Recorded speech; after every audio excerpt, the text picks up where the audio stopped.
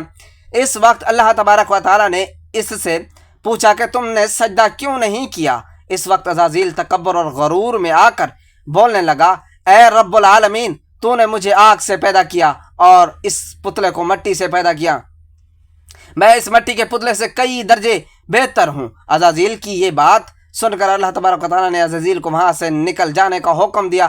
اللہ تبارک و تعالیٰ نے عزازیل سے فرمایا، یہاں سے چلا جا، تو شیطان مردود ہو چکا ہے، تم پر قیامت تک میری لعنت ہوتی رہے گی۔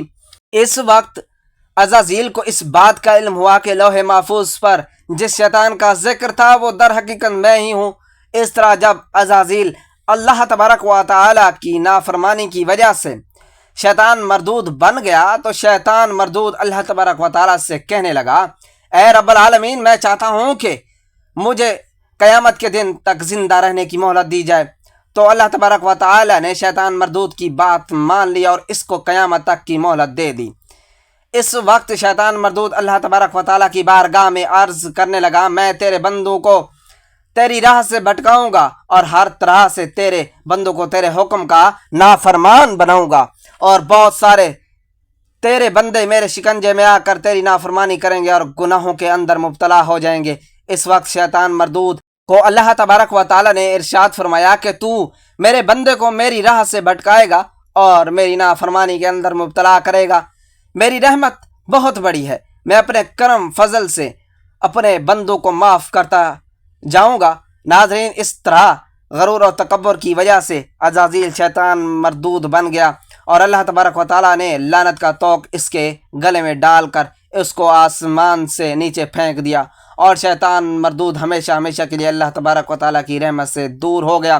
ناظرین، روایت میں آتا ہے کہ جب قرب قیامت دوسرا سور پھونکا جائے گا تو اس وقت اللہ تبارک و تعالیٰ شیطان کو دردناک موت عطا فرمائے گا، اور اس کے بعد شیطان مردود کو ہمیشہ ہمیشہ کے لیے جہنم میں داخل کر دیا جائے گا۔ حضرت آدم علیہ السلام میں اپنی روح پھونک کر فرشتے اور جنوں سے انسان کو سجدہ کرنے کا حکم دیا۔ ابلیس کے علاوہ سب نے حضرت آدم علیہ السلام کو سجدہ کیا۔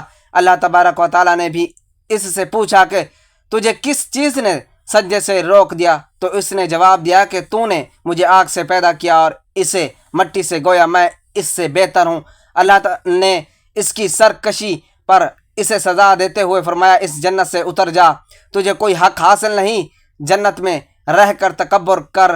ابلیس نے جواب میں کہا کہ مجھے قیامت تک مہلت دی جائے، یعنی کہ اتنی لمبی عمر دے دی جائے کہ قیامت تک مجھے موت نہ آئے، جبکہ تمام انسانوں کو دوبارہ زندہ کیا جائے۔ اور اللہ تبارک و تعالیٰ نے فرمایا کہ تجھے ایک وقت مقرر تک مہلت دی گئی۔